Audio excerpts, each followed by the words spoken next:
Welcome back, my fellow door openers, to a somewhat long awaited episode of Doors of the Universe podcast. Um, I don't know if you've noticed, but I've noticed it's been since October since we have gotten together and talked about all the amazing things in this universe, past, present, and possible. Um, yeah, So it was back in October. Lots gone on. A lot of things happened. We had the holiday season, which is always fun, always a blast. I got to go home for a couple of weeks to go see family. Um, got some tattoos. Got some magic time in person with friends as opposed to playing spell table. Um, but most importantly, yeah, I got to spend time with family and people I actually want to hang out with and want to see. So I know holidays aren't the best for everybody, but I was very lucky to have a great holiday season this year. But yeah, I have been on the go. My job, as always, is keeping me busy, and we are now expanding. So that's going to just keep me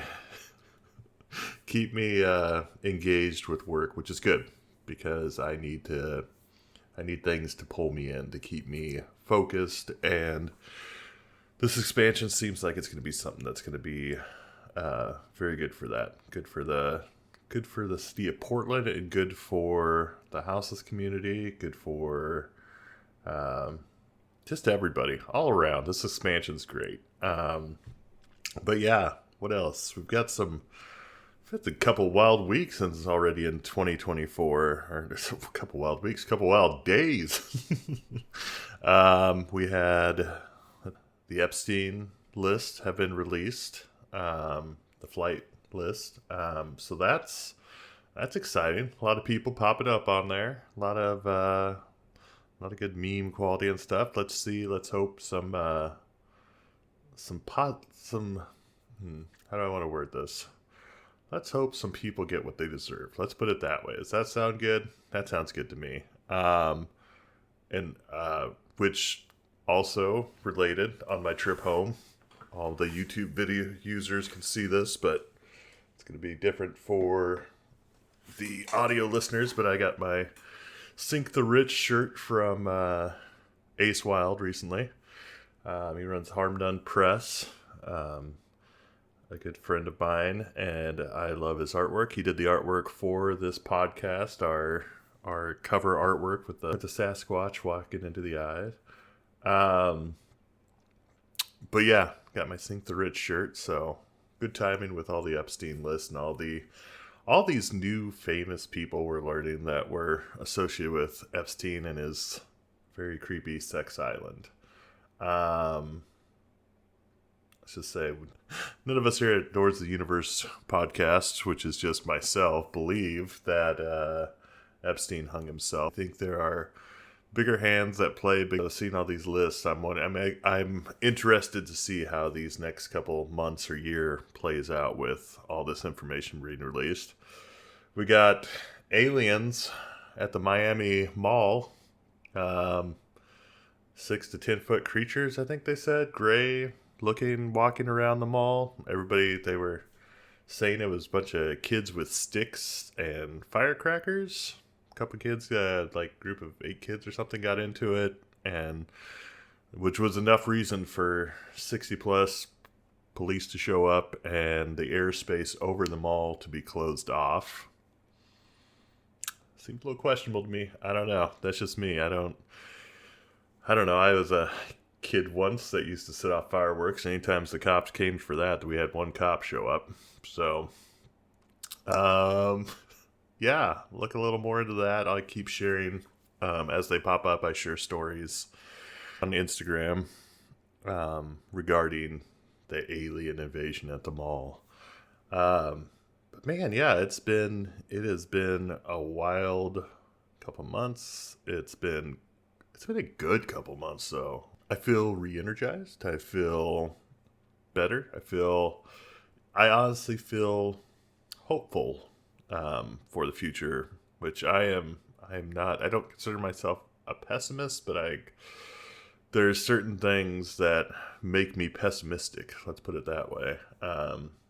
For our future, for our country, for everything. It's just like there's a lot going on right now, and a lot that is out of my control, and a lot that I am allowing to be out of my control, not controlling it, and just living life on life's terms, riding those wonderful waves we come across every day as we traverse these plains. Yeah, I don't know that I don't want to keep us any longer. I know we have been waiting for this episode for probably longer than, well, no, it was probably about 2 months. I remember I posted the Markiplier TikTok template with a very large, what looks like dinosaur bird, because that is exactly what it is, and that is what we are here to talk about today. It has been something. I have certain episodes where I do them. I just have a really hard time getting through them, like doing the research, getting it all set up. Like some of these are a struggle for me to do, and I don't know if that's, I don't know. It's not that I don't find this topic interesting. It's not just some of them. I don't know why. It just is harder for me to do. I learned a lot about this bird. I learned a lot in general through this study, and I enjoyed it. But it was hard for me to get it all together and in a formatted and just kind of be able to sit down with it. And time constraints were probably the issue. But overall, I don't know. Just some episodes are like that. But here we are. I say we just get rolling into it because that is the best way to go about this that I know of. So what is today's episode on? So what is this bird that I've been sharing all these pictures, videos, memes about? Well, it's the elephant bird. Never heard of the elephant bird? Well, neither had I until I started researching it. I think what brought me to this was, if I remember correctly, when I was doing the Congo snake, the 50-foot Congo snake episode. I think one of the articles I was reading had brought something up about the elephant bird. And I was like, elephant bird, that sounds interesting. So I added it to my wheel of destiny to choose for a future topic. Didn't look into it at all at that time. Didn't really know anything about it. But it was in the mix, and it popped up. So the elephant bird. So the elephant bird it was a real creature. It was. We have fossils. We have everything. We have eyewitness stories of the elephant bird. Elephant birds have been extinct since at least the 17th century. Etienne de Flacourt, a French governor of Madagascar during the 1640s and 1650s, mentioned an ostrich-like bird said to inhabit unpopulated regions, although it is unclear whether he was repeating folktales from generations earlier. There has been speculation, especially popular in the latter half of the 19th century, that the legendary rock from the accounts of Marco Polo was ultimately based on elephant birds, but this is disputed. The rock we are referring to is not the one asking you if you can smell what he's cooking. We are talking about an enormous legendary bird of prey in the popular mythology of the Middle East. The rock appears in Arab geographies and natural history, popularized in Arabian fairy tales and sailors' folklore. Ibn Battuta tells of a mountain hovering in the air over the China Seas, which was the rock. The story collection 1001 Nights includes tales, I'm going to pronounce this wrong, you can look this up yourself, but it's Abd al-Rahman, the Maghribi's story of the Ruck, and Sinbad the Sailor. That one was a lot easier. Both of which include the rock. Speaking of Sinbad the Sailor, did anybody else grow up watching the Sinbad the Sailor claymations? I guess it wouldn't say grow up. Did your did you have family members in your household that had copies of Sinbad the Sailor? Because if you have not seen them, they are some of the best, most enjoyable claymation movies I've ever watched, where he's fighting like claymation cyclops, he's fighting claymation skeletons with swords and shields. If you can find it, get on it. But both of those stories include The Rock. I don't remember if The Rock was in the claymations. It's not all claymations, it's live action fighting claymation, which makes it so much better. But I'm not sure if The Rock was included in that. And there might have been multiple ones. I only know I had one at my grandparents' house that I loved to watch. There was that and Raised in Arizona. Don't tell mom and dad. Between 1830 and 1840, European travelers in Madagascar saw giant eggs and eggshells. British observers were more willing to believe the accounts of giant birds and eggs because they knew of the moa in New Zealand. Speaking of another group of large, extinct, flightless birds, the moa was formerly native to New Zealand. The word moa is a Polynesian term for domestic fowl. During the late Pleistocene, Holocene, there were 9 species. The largest species, Dinornis robustus and Dinornis, oh, that's a hard one, Noves Elandiae. You can look it up in the footnotes that tell where all my resources come from. But they reached about 3.6 meters or 12 feet in height when its neck was outstretched. You get a 12-foot bird. A 12-foot bird. Its neck was outstretched and weighed about 230 kilograms or 510 pounds. While the smallest, the bush moa, was around the size of a turkey. A little bit more manageable. In 1851, the genus Apiornis and species Apiornis maximus were scientifically described in a paper presented to the Paris Academy of Sciences by Isidore Geoffrey Saint Hilaire, based on bones and eggs recently obtained from the island, which resulted in wide coverage of the popular presses of the time, particularly due to their very large eggs. You think it's a 12-foot bird? I don't need omelets to come from birds anymore, but that's a lot of egg. A 12-foot bird. Jeez. Like the ostrich, rhea, cassowary, emu, kiwi, and extinct moa, elephant birds were ratites. They could not fly, and their breastbones had no keel. What's a keel, you ask? K-E-E-L. I had to look it up myself. A keel or carina in bird anatomy is an extension of the sternum, the breastbone, which runs axially along the midline of the sternum and extends outward, perpendicular to the plane of the ribs. The keel provides an anchor to which a bird's wing muscles attach, thereby providing adequate leverage for flight. Historically, the presence or absence of a pronounced keel structure was used as a broad classification of birds into 2 orders.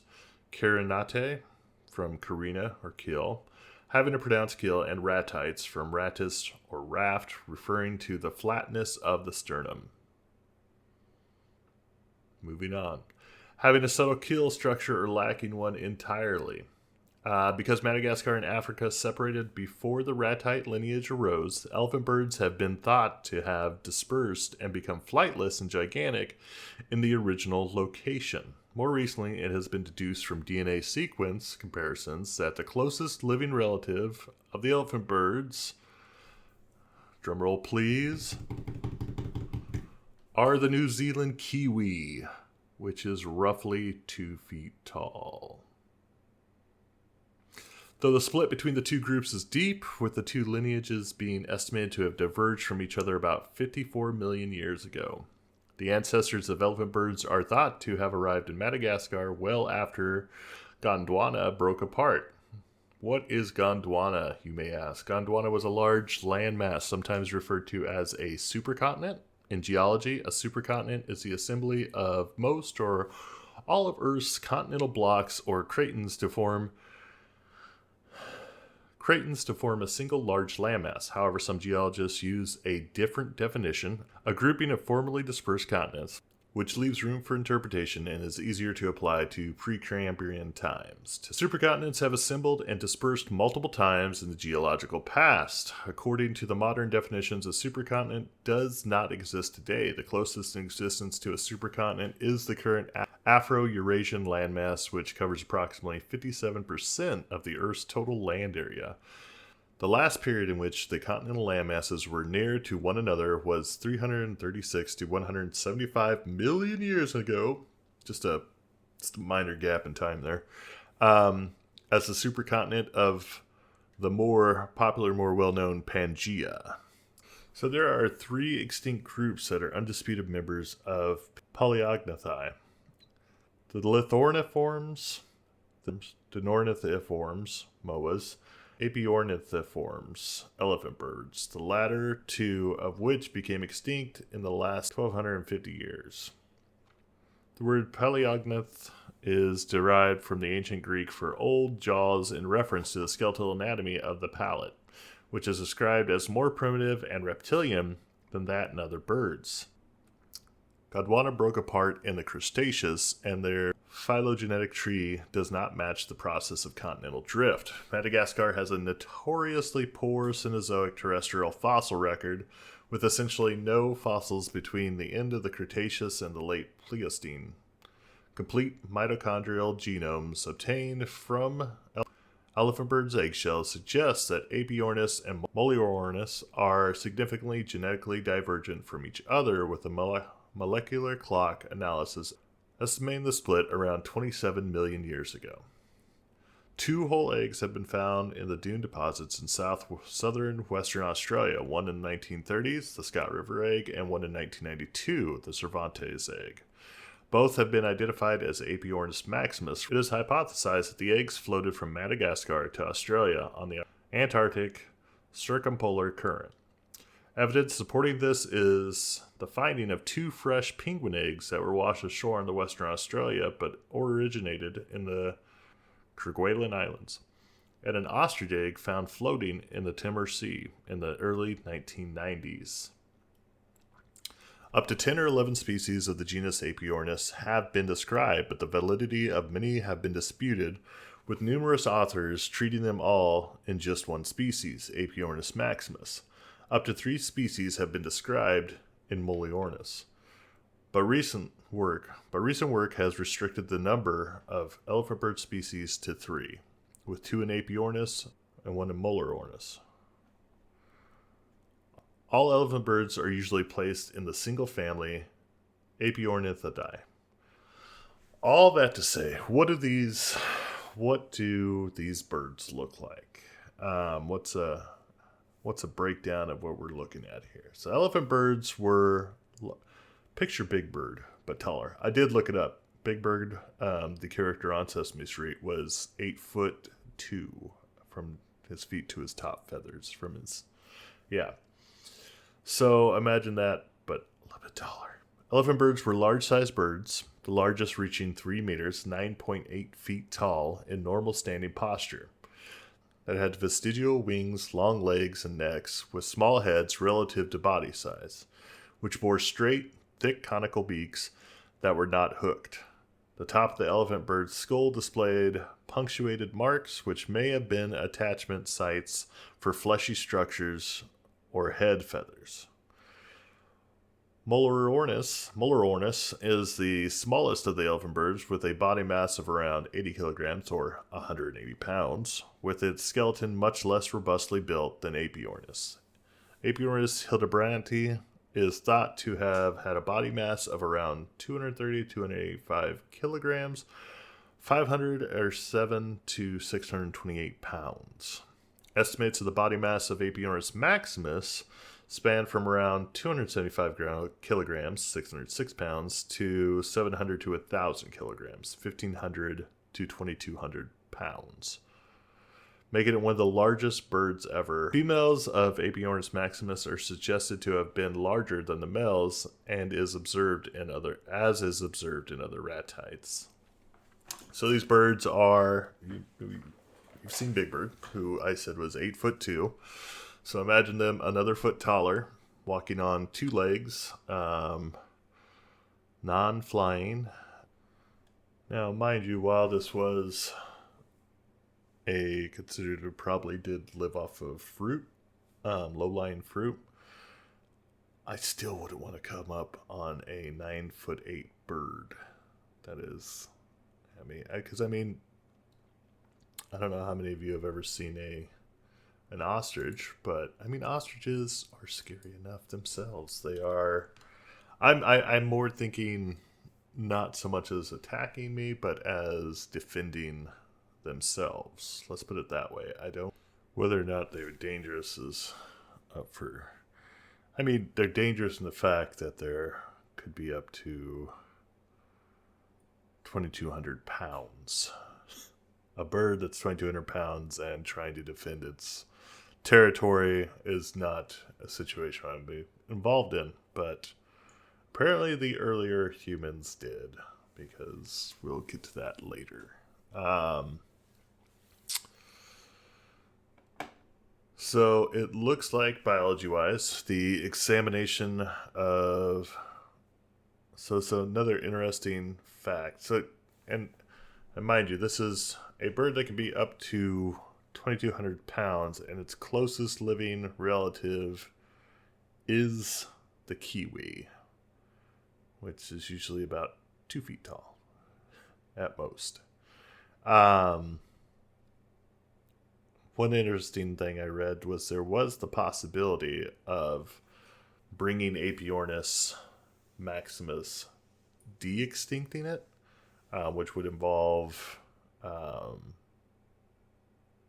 gathering scraps of DNA of the Apiornis maximus and combining it with a kiwi genome, which is like wild to me how modern biology works and everything. So yeah, that could be, you know what? No, I don't want this bird to come back. I'm happy this bird is gone. I'm sad it went extinct, but I am also okay with it not being walking among us today. But yeah, the fact that is a possibility. Because I don't know if you've ever looked at a kiwi, but it's got the thick, smaller legs. The beak is not as longer than the Apiornis, the elephant bird. The elephant bird had more of a smaller beak, but there is a lot of similarity in the body type. When you look at what you just take is you take a kiwi and then just, honey, I blew up the kid situation. It'd be adorable. A giant kiwi. It sounds adorable until you actually see it face to face and you have to decide how to survive. But either way, examination of brain endocast has shown that both Apiornis maximus and Apiornis hildebrandt had greatly reduced optic lobes, similar to those of their closest living relatives, the kiwis, and consistent with a similar nocturnal lifestyle. So not only are you coming up on this 12-foot bird, 13-foot bird, you're coming up on it at night, and it's just there, and it just comes out of the darkness. Whew. No. The optic lobes of Molurornis were also reduced, but to a lesser degree, suggestive of nocturnal or crepuscular, more around the time of twilight lifestyle. Apiornis maximus had relatively larger olfactory bulbs than Apiornis hildebrandt, suggesting that the former occupied forested habitats where the sense of smell is more useful, while the latter occupied open habitats. Imagine one of these things coming up at you in the middle of the night. All you have is your torch for light. We have torches right at this point. I think so. Well, either way, just imagine, even with a flashlight, this thing coming at you. I don't know if you've played Dead by Daylight or not, but I'm straight garbage with the flashlight, and I see this thing coming at me, and I'm trying to, in the game you can blind somebody with the flashlight and it kind of stuns them. I feel like this thing is just going to just plow through you, not even worry about the flashlight. Yeah, no, thank you. Because there is no rainforest fossil record in Madagascar, it is not known for certain if there were species adapted to dense forest dwelling, like the cassowary in Australia and New Guinea today. However, some rainforest fruit with thick, highly sculptured endocarps, such as that of the currently undispersed and highly threatened forest coconut palm, may have been adapted for passage through ratite guts, and the fruit of some palm species are indeed dark bluish purple, just like many cassowary dispersed fruits. A 2022 isotope analysis study suggested that some specimens of Apiornis hildebranti were mixed feeders that had a large 48% grazing component to their diets, similar to that of the living Rhea americana, while the other species, Apiornis maximus, Molorornis modestus, were probably browsers. Because you might think a ratite as fierce and feathery as the elephant bird would spend its time preying on smaller animals of the Pleistocene Madagascar, notably its tree-dwelling lemurs. As far as paleontologists can tell, however, Apiornis contented itself with picking off low-lying fruit which grew in abundance in this tropical climate.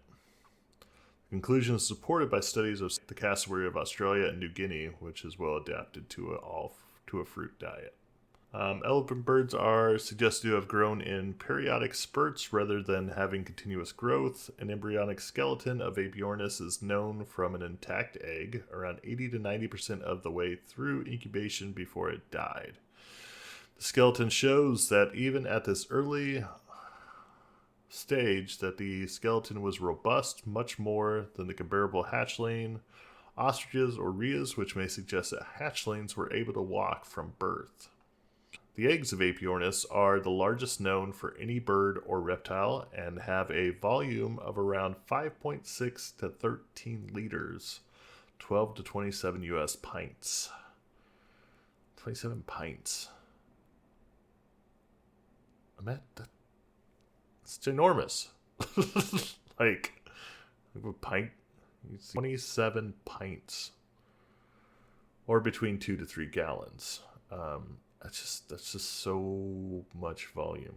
A length of approximately 10 to 16 inches and a width of 19 to 25 centimeters, or 7.5 to 9.8 inches. The largest Apiornis eggs are on average 3.3 millimeters, 1/8 of an inch thick, with an estimated weight of approximately 10.5 kilograms or 23 pounds. Eggs of Molorornis were much smaller, estimated to be only around 1.1 millimeters or 3/64 of an inch thick, with a weight of about 0.86 kilograms, 1.9 pounds. Yeah, that's significantly smaller, a little under 2 pounds on average. The large size of elephant bird eggs means which have required substantial amounts of calcium, which is usually taken from the reservoir in the medullary bone in the femurs of female birds. Possible remnants of this tissue have been described from the femurs of Apiornis maximus. Let's talk about why they're gone. And if you don't know the answer, it's probably what you already think. Well, no, it might not be. Maybe you think there's a meteor that hit, whatever.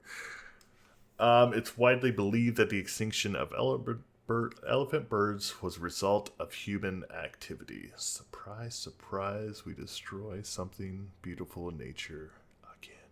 The birds were initially widespread, occurring from the northern to the southern tip of Madagascar. The late Holocene also witnessed the extinction of other Malagasy animals, including several species of Malagasy hippopotamus, giant tortoises belonging to the genus Aldebaraculus, the giant fossa, over a dozen species of giant lemurs, the aardvark-like animal Plesiosaurus, and the crocodile voe.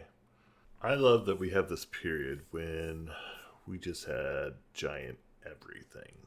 I'm just imagining being a human living in this era, being 6'7", and just feeling like everything has the ability to kill me. The elephant bird alone is scary enough, but I did a little more digging, and these extinct giant lemurs weighed anywhere from 10 kilograms to 22 pounds, which that's fair enough. Small enough lemur, 22 pounds. That's something you can hold and love and just cuddle up on you. Still big, but small enough. Up to 350 pounds. On an average day, I'm somewhere between 300 and 350. That is when I'm not trying to lose weight, not trying to put on weight or anything. Like, I fluctuate between 330, 350. The last thing I want to deal with is an upset lemur that is weighing in at the same size as me. Voa robustus, this alligator that I talked about, is 16 and a half feet long and weighing around 330 pounds. All these creatures are beasts that are in survival mode. All these creatures are beasts that are in survival mode all the time. Me, they're not coming up to me and notice me a stranger in their territory and on their property and trying to figure out the best way to talk through this situation. These are animals that are ready to defend their territory any way they need to. And I've de-evolved from most of my caveman instincts and am a weak version of what a survivalist is supposed to be. Like back in the day, yeah, I would have been survival me. I would have been a beast in the field. But be at the point I'm in right now where like my hunting involves going to the market and finding the best deal as opposed to the most nutritional value or what's going to get me through today until tomorrow. I'm not someone that wants to compete with these animals. I've told multiple times, if I was placed in the wild and had to figure out how to survive, it'd give me a week before I collapse from hunger or am mauled to death by some wild animal better adapted to the wild. I don't plan on making it. That's just like the thought of being a human in this time period, which, I mean, now we've got guns and everything. We've got better ways to defend ourselves against larger predators. But the fact of the matter is, I still don't want to have to do it. Because that is like the thought of like, I've got all this unseen trauma and from all these experiences I'm experiencing daily around me to have to live in constant survival mode, is not something anyone should have to deal with.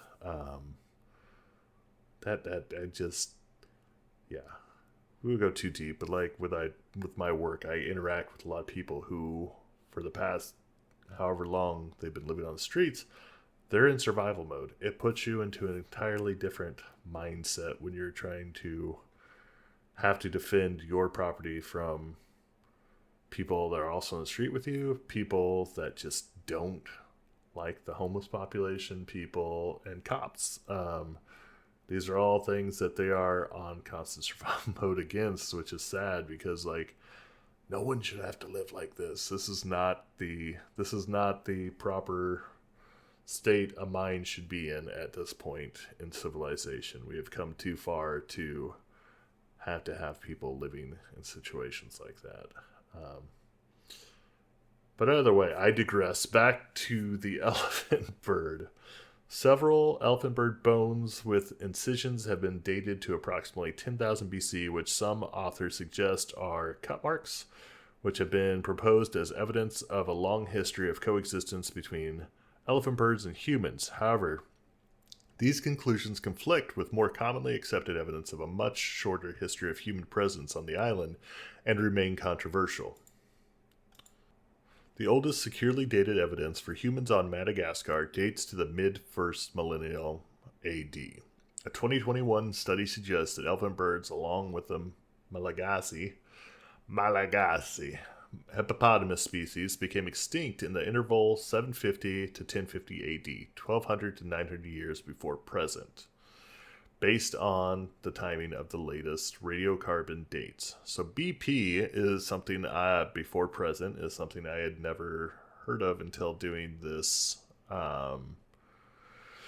this episode, doing the research for this episode. So I had to look up what before present meant. Before BP, years before present, years also known as time before present or years before present, YBP, is a time scale used mainly in archaeology, geology, and other scientific disciplines to specify when events occurred relative to the origin of practical radiocarbon dating in the 1950s. Because the quote-unquote present time changes, standard practice is to use January 1st, 1950 as the commencement date, epoch, of the age scale. The abbreviation BP has been interpreted retrospectively as before physics, which refers to the time before nuclear weapons testing artificially altered the proportion of the carbon isotopes in the atmosphere, which scientists must now account for, which is crazy in itself. The timing of the youngest radiocarbon dates coincided with major environmental alteration across Madagascar by humans changing forests into grassland, probably for cattle pastoralism, with the environmental change likely being induced by the use of fire. The reduction of forested area may have had cascade effects, like making elephant birds more likely to be encountered by hunters, though there is little evidence of human hunting of elephant birds. Humans may have utilized elephant bird eggs, introduced hyperdisease, which have been proposed as a cause of extinction, but the plausibility for this is weakened due to the evidence of centuries of overlap between humans and elephant birds on Madagascar. So hyperdisease, another thing I had to look up, it proposes that humans or their commensals introduced one or more highly virulent diseases into vulnerable populations of native mammals, eventually causing extinctions. So that is all the information I have on the amazing and wonderful elephant bird. Any final thoughts or anything? Normally I have some final thoughts at the end of the episode, but I don't really have any here. I enjoyed doing the research on this and learning more about it.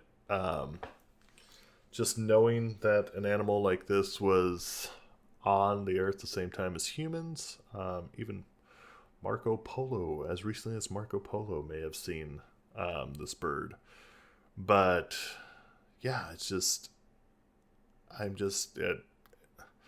growing up, I loved learning about dinosaurs and stuff, but I never really those other periods in between the dinosaurs when we had more of the different scenes, you know. I didn't really learn as much about those. I had some general knowledge and stuff, but I never really dug deep. My thing was I loved dinosaurs. Dinosaurs were my jam. How could they not be? They're amazing as well. But thinking about these animals that are closely related or even very similar to a lot of the animals we have on Earth today, but in ginormous size, just always blows my mind. And that's the thing, we just keep finding new fossils, keep finding all these new things, and it's just exciting how the more we know about our past and the more what was on this earth before we were. But yeah, I am glad. I hope you enjoyed. I'm glad I did this episode. Glad it's over. As you may have could tell, there were some words that were definitely above my normal level of utilizing in everyday speech, and a lot of scientific jargon in this one. But I hope you enjoyed it. Leave a comment on YouTube, Instagram, somewhere, just saying, or you can message me as well. I'm always willing to chat back and forth with the listeners. I love hearing from people that have heard this episode, enjoy it, or give me some criticism, constructive criticism. Don't just be mean about it. I realize this is not my normal episode I would do, and there's probably some mispronunciations, and just, yeah. Otherwise, I think all the information should be. I feel like all the information's reliable. But as far as the way I pronounce some of the words, I'm sure I've messed up a few in here. But yeah, it is. That is all I have. I guess this brings us to the end of the episode, and I want to thank you for listening. As always, remind you that there are, if you enjoyed this episode and would like to support it, one of the best ways is to tell your friends, tell someone else that enjoys these same similar topics, which my topics are they could be all over the place. But I definitely tried to keep it more with the not so popular. This is a time for you to step away from everything that's going on outside, and just learn a little bit more about something that is you may already know a little bit about, may already know a lot about, but just a chance to have something to listen to besides everything that's going on right now. Just an opportunity to have an hour or so step away from everything and just kind of dive into this a little more. Dive into learning about something new. But like I said, the best way to support is let a friend know, share the episode, share it on your social media, share it with your friends, send it in a link to your group chat. There's also the ability to financially support me through Patreon, or I'm not positive. I think you can support through Spotify, but I'm not positive on that. But if you can and you want to, do that. Thank you for listening today. I will try to be doing more frequent episodes. Sorry, the camera I'm having some minor issues with. It's a new camera and I am adjusting to it, so you might see little different transitions in the video, but it took me a minute to get my audio all set up. It's been a little while since I recorded, but I'm happy to be back recording, happy to be putting this out there. So I guess we'll end it with that. So as always, keep an eye to the sky, or in today's episode's case, maybe keep an eye to the ancient landscapes that once hosted these magnificent creatures. See you next time.